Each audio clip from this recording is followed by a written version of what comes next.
2026 ఫిబ్రవరి. Present ఇండియాలో వీళ్ళ case ఎంత భయంకరంగా ఉందంటే ఇండియాలోనే rarest of the rarest case గా మారిపోయింది. వీడియో స్టార్ట్ చేసే ముందు నాదొక చిన్న రిక్వెస్ట్. యూట్యూబ్ కమ్యూనిటీ గైడ్లైన్స్ వల్ల వీళ్ళు చేసిన పనులు నేను ఈ వీడియోలో చూపించలేకపోవచ్చు. దయచేసి ఈ విషయాన్ని అందరూ అర్థం చేసుకుంటారని కోరుకుంటున్నాను.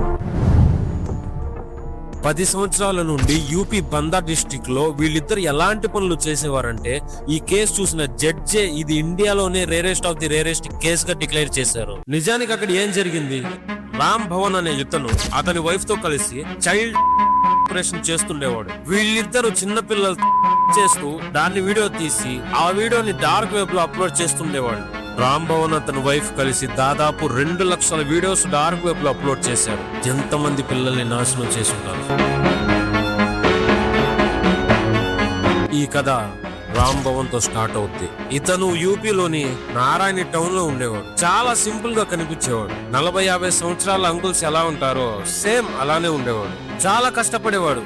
స్టేట్ ఇరిగేషన్ డిపార్ట్మెంట్ లో జూనియర్ ఇంజనీర్ గా పనిచేసేవాడు. అతని వైఫ్ దుర్గావతితో ఒక రెంటెడ్ హౌస్ లో ఉండేవాడు. అతను తలుచుకుంటే గవర్నమెంట్ క్వార్టర్స్ లో ఇల్లు తీసుకొని ఉండొచ్చు, కానీ ఆ గవర్నమెంట్ క్వార్టర్స్ పక్క వీధుల్లోనే ఒక ఇంటిని రెంట్ గా తీసుకొని అందులో ఉండేవాడు. అందరితో చాలా ఫ్రెండ్లీగా ఉండేవాడు. ఇన్ఫాక్ట్ అతని నైబర్స్ కూడా రామ్ ని చాలా లైక్ చేసేవారు. వీడు వాళ్ళ నైబర్ మైండ్స్ లో ఎలా ఇమేజ్ ని క్రియేట్ చేశాడంటే చాలా మంచోళ్లాగా, గుణవంతుడిలాగా, బుద్ధిమంతుడిలాగా, స్వాతి ముత్యంలా ఉండేవాడు. ఎందుకంటే మా పిల్లల్ని తమ పిల్లల్లాగే చూసుకుంటారు, వీళ్ళు చాలా మంచోళ్ళు అని గుడ్డిగా నమ్మి వీళ్ళ పిల్లల్ని వాళ్ళతో పంపించేవారు. కానీ ఇక్కడికి వచ్చి వెళ్లే పిల్లల్లో మైనర్ బాయ్స్ ఎక్కువగా ఉండేవారు. రామ్ జాబ్ కూడా ఇంట్లోనే చేసుకునేవాడు. అసలు ఎవరికి అనుమానం వచ్చేది కాదు రామ్ ఏం చేస్తున్నాడు ల్యాప్టాప్ లో అని. ఒకవేళ రామ్ అతని వైఫ్ ఇంట్లోనే ఒంటరిగా ఉంటే ఎక్కువగా మగపిల్లలే వచ్చేవారు. దాన్ని వీళ్ళ నైబర్స్ గమనిస్తూ ఉండేవారు. కొందరు అబ్బాయిలకి అయితే 6-7 సంవత్సరాలే ఉంటాయి. అసలు రామ్ ఇంట్లో ఏం జరుగుతుంది అనేది ఎవరికి ఐడియా ఉండేది కాదు. రామ్ ఇంట్లో ఇలాంటి సిచ్యువేషన్ ఇలా జరుగుతుంది, అది కోర్టు దాకా వెళ్తుంది, ఇండియాలోనే రేరెస్ట్ కేసు అవుతుంది అని ఎవ్వరు కూడా ఊహించలేకపోయారు. రామ్ పైన ఎవ్వరికి ఎలాంటి డౌట్ ఉండేది కాదు. నార్మల్ గా రామ్ కి బందా డిస్ట్రిక్ట్ లో అండ్ చిత్రకూట్ డిస్ట్రిక్ట్ లోనే ఎక్కువగా ట్రాన్స్ఫర్ అయ్యేది. దీని కారణంగానే ఈ 2 ఏరియాల్లో కొంచెం పరిచయాలు ఎక్కువగా చేసుకున్నాడు. ట్రాన్స్ఫర్ అయిన ప్రతిసారి గవర్నమెంట్ క్వార్టర్స్ ని వదిలి అతనికంటూ సపరేట్ గా రూమ్ తీసుకొని అందులోనే ఉండేవాడు. అన్ని ఏరియాస్ లో రామ్ ఇమేజ్ చాలా క్లియర్ గా ఉండేది 2019-2020 వరకు. దాని తర్వాత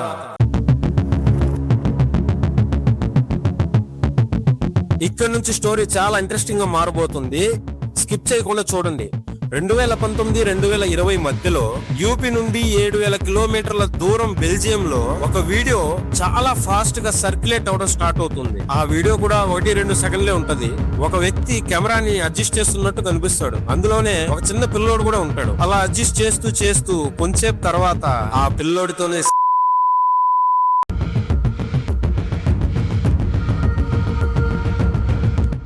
బెల్జియం పోలీస్ ఈ వీడియో చూసిన తర్వాత వాళ్ళు టోటలీ కన్ఫ్యూజ్ అయిపోయినారు అనమాట. అంటే వాళ్ళకి అర్థమైంది ఈ వీడియో అయితే బెల్జియందే కాదు. ఇక్కడ బెల్జియం పోలీస్ కి అర్థం కాని విషయం ఏంటంటే అసలు ఆ వీడియో ఎక్కడి నుంచి వచ్చింది, ఆ వీడియోలో ఉన్న వ్యక్తి ఎవరు, ఇది బెల్జియం పోలీస్ కి అర్థం కాల. ఈ వీడియో ఎక్కడి నుంచి వచ్చిందని పోలీసులు ఇన్వెస్టిగేషన్ చేసేటప్పుడు ఫుల్ గా తాగున్న డ్రైవర్ ని పట్టుకుంటారు. వాడి దగ్గర నుంచి ఒక పెన్ డ్రైవ్ ని తీసుకుంటారు. ఆ పెన్ డ్రైవ్ లో ఏముందో చూసిన తర్వాత పోలీసులకి కింద పైన తడిసిపోద్ది. లాస్ట్ కి ఆ పెన్ డ్రైవ్ లో ఏముంది అని ఓపెన్ చేసిన తర్వాత వేల కొద్ది వీడియోస్ బయటపడ్డాయి. చిన్నపిల్లల్ని చేస్తున్న వీడియోస్ బయటపడ్డాయి. కానీ ఇక్కడ పాయింట్ ఏంటంటే ఆ వీడియోస్ లో ఉన్న పిల్లలు బెల్జియం పిల్లలాగా అనిపించేవారు కాదు. అంటే పోలీసులకు అర్థమైంది. కానీ ఇక్కడ ఇంట్రెస్టింగ్ పాయింట్ ఏంటంటే ఆ వేల కొద్ది వీడియోస్ లో పిల్లల్ని ఒక కామన్ పాయింట్ ఉండేది. అది ఆ వీడియోస్ తీస్తున్న టైంలో బ్యాక్గ్రౌండ్ లో హిందీ సాంగ్స్ వినబడేవి. ఆ ఒక్క రీజన్ వల్ల బెల్జియం పోలీస్ కి అర్థమైంది ఏంటంటే ఈ వీడియోస్ బెల్జియం నుండి కావు, ఇండియా నుంచే వచ్చాయి అని కన్ఫర్మ్ చేసుకున్నారు. కానీ ఇక్కడ ఫ్యాక్ట్ ఏంటంటే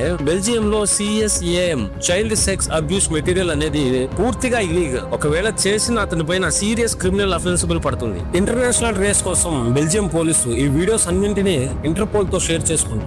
ఇక మీదటైనా విక్టిమ్స్ ని కాపాడొచ్చని 2020లో ఇంటర్పోల్ ఈ వీడియోస్ అన్నింటినీ మన ఇండియన్ అథారిటీస్ కి ఇస్తుంది. మన ఇండియన్ అథారిటీస్ ఇన్వెస్టిగేషన్ స్టార్ట్ చేసినప్పుడు ఈ వీడియోస్ అన్ని కేవలం 3 నెంబర్స్ ద్వారా సర్క్యులేట్ అవుతున్నాయని కనుక్కుంటారు. లాస్ట్ కి ఈ వీడియోస్ అన్ని మన CBI దగ్గరకు వస్తాయి. ఇక్కడ ఒక పాయింట్ గమనించవచ్చు. బెల్జియం నుంచి ఇంటర్పోల్ కి, ఇంటర్పోల్ నుంచి CBI కి రావడం వల్ల CBI పైన ఇంటర్నేషనల్ ప్రెషర్ అనేది పెరిగిపోయింది. దాని వల్ల ఈ కేసుని చాలా ఫాస్ట్ గా ఇన్వెస్టిగేషన్ చేయడం స్టార్ట్ చేస్తారు.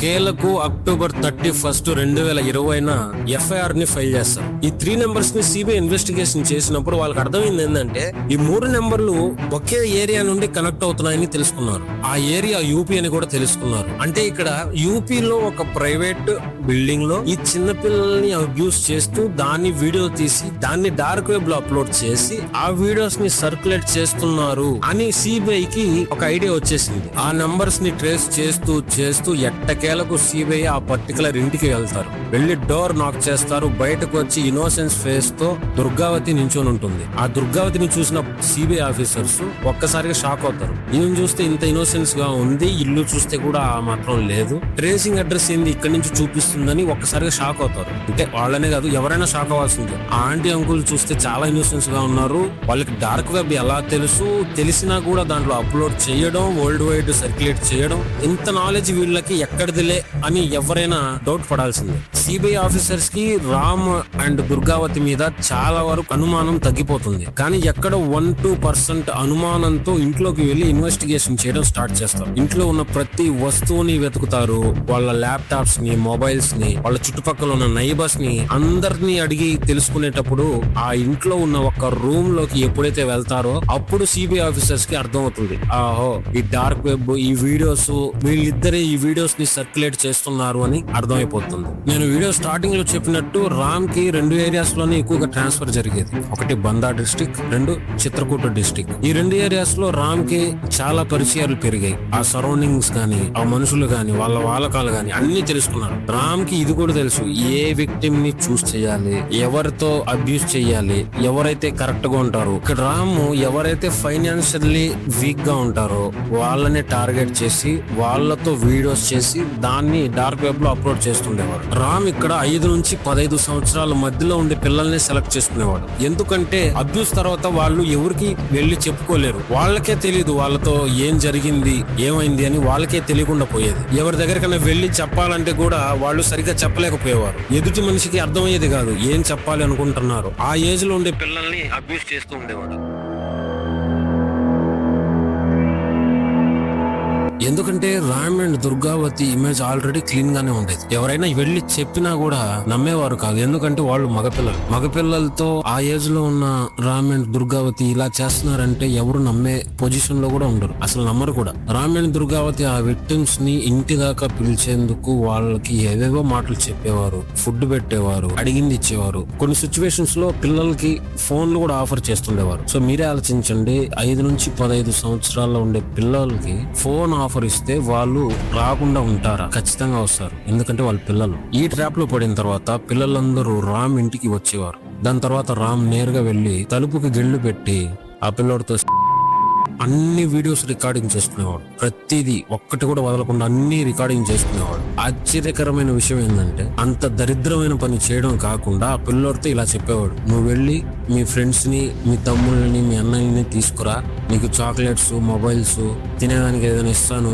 అని ఆ పిల్లోడికి చెప్పేవాడు. కొన్ని సిచ్యువేషన్స్ లో అయితే బ్లాక్ మెయిల్ కూడా చేసేవాడు. నువ్వు మీ ఫ్రెండ్స్ ని గానీ మీ రిలేటివ్స్ ని గానీ తీసుకురాకపోతే నీ గురించి ప్రపంచానికి మొత్తం చెప్పేస్తాం, ఫేస్బుక్, ఇన్స్టాగ్రామ్, యూట్యూబ్ లో అప్లోడ్ చేసేస్తామని బ్లాక్ మెయిల్ కూడా చేసేవాడు. ఇక్కడ ఆలోచించాల్సిన విషయం ఏంటంటే ఆ అబ్యూస్ తర్వాత ఆ పిల్లల పరిస్థితి ఏంటి? వాళ్ళు అదే ట్రామాలో ఇంకా లైఫ్ మొత్తం బతకాలి.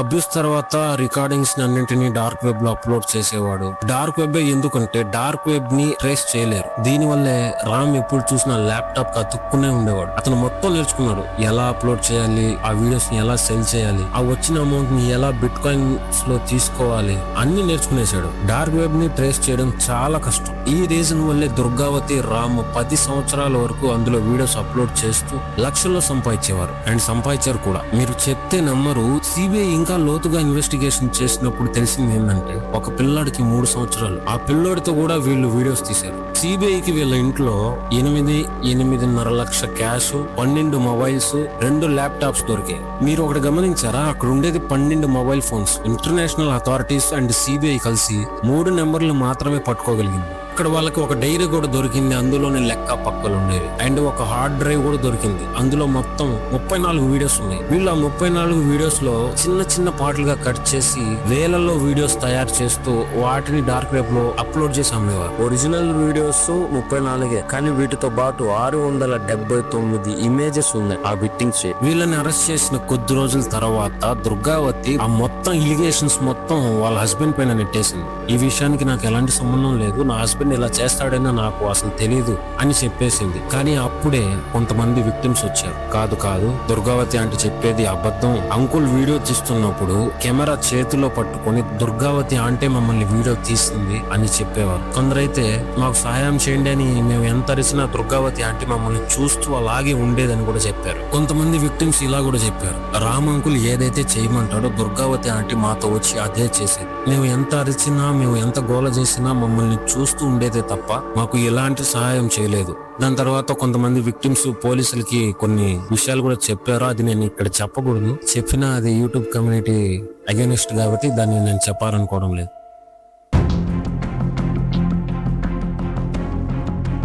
ఈ కపుల్స్ ఎవరైతే ఉన్నారో దుర్గావతి అండ్ రామ్, వీళ్ళు విక్టిమ్స్ పై ఎలాంటి దారుణాలు చేసేవారంటే అవి నేను ఇక్కడ చెప్తే యూట్యూబ్ నా వీడియోని రిమూవ్ చేస్తుంది. సిబిఐ వీళ్ళిద్దరి ద్వారా దొరికిన ఎవిడెన్స్ ని, ఫోటోస్ ని, వీడియో రికార్డ్స్ ని అండ్ ఫైల్స్ ని వీటన్నింటిని తీసుకెళ్లి పాక్సో కోర్టులో సబ్మిట్ చేసేసింది. ఫైనల్లీ వీళ్ళిద్దరి మీద పాక్సో కోర్టులో ట్రయల్ స్టార్ట్ అయింది. సిబిఐ కోర్టులో సబ్మిట్ చేసిన పేజెస్ ఎన్నో తెలుసా? దాదాపు 700 ఎవిడెన్స్ ని వీళ్ళు సబ్మిట్ చేశారు. టోటల్ విక్టిమ్స్ 34 మంది. వాళ్ళు సబ్మిట్ చేసిన వీడియోలు కూడా 34 అండ్ అందులో 679 ఇమేజెస్ అండ్ వీడియో రికార్డింగ్స్ కూడా ఉన్నాయి. అంతేకాకుండా ఈ విక్టిమ్స్ ఏదైతే చెప్పారో సిబిఐ ఆఫీసర్స్ కి, ఆ వాయిస్ రికార్డ్ ని కూడా కోర్టులో సబ్మిట్ చేశారు. సో 5 సంవత్సరాల ట్రయల్ తర్వాత పాక్సో కోర్టు మొన్న 2026 ఫిబ్రవరిలో వీళ్ళ పైన డెత్ సెంటెన్స్ వినిపించింది. దీంట్లో ఇంకా ఆశ్చర్యకరమైన విషయం ఏంటంటే, వీళ్ళ లాయర్ ఉన్నాడు కదా, రాము దుర్గావతి లాయర్, వాడు ఏం చెప్తున్నాడంటే జడ్జి తో,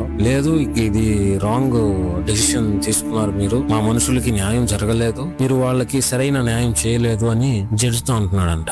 ఇక్కడ అర్థం కాని విషయం ఏంటంటే, చిన్న పిల్లలు 5-15 సంవత్సరాల పిల్లలు వాళ్ళని తీసుకువెళ్లి అబ్యూస్ చేసి ఆ వీడియోస్ ని డార్క్ వెబ్ లో అప్లోడ్ చేసి, అది ఊహించడానికి కూడా చాలా కష్టంగా ఉంటుంది. అయినా కూడా అంటే లాయర్స్ వాళ్ళ క్లయింట్స్ ని సేఫ్ గానే పెట్టుకోవచ్చు, కానీ ఇది చిన్న పిల్లల విషయం కదా, నాకు కొంచెం అక్కడ షాక్ లాగా అనిపించింది. దాని తర్వాత కోర్టు నుంచి ఒక మంచి డెసిషన్ వచ్చింది. అంటే ఎవరైతే విక్టిమ్స్ ఉన్నారో వాళ్ళందరికీ 10 లక్షలు క్యాష్, అలాగే వీళ్ళు సంపాదించింది ఏదైతే ఉందో, దుర్గావతి అండ్ రామ్ సంపాదించింది ఏదైతే ఉందో, అందులో తల అంటే మనిషి కన్నా నాకు చెప్పడం రావట్లేదు, అది చందలాగా ఇవ్వాలని ఆర్డర్ వేసింది. సో ఈ వీడియో నచ్చితే లైక్ చేయండి. ఇలాంటి ఇన్ఫర్మేటివ్ వీడియోతో మళ్ళీ మేము ముందుకు వస్తాను. మన ఛానల్ ని సబ్స్క్రైబ్ చేసుకోండి. అట్లీస్ట్ ఛానల్ నేమ్ అయినా గుర్తుంచుకోండి చాలు. నా నుంచి ఏదైనా మంచి వీడియో అప్లోడ్ అయితే తప్పకుండా మీ సపోర్ట్ నాకు చూపించండి.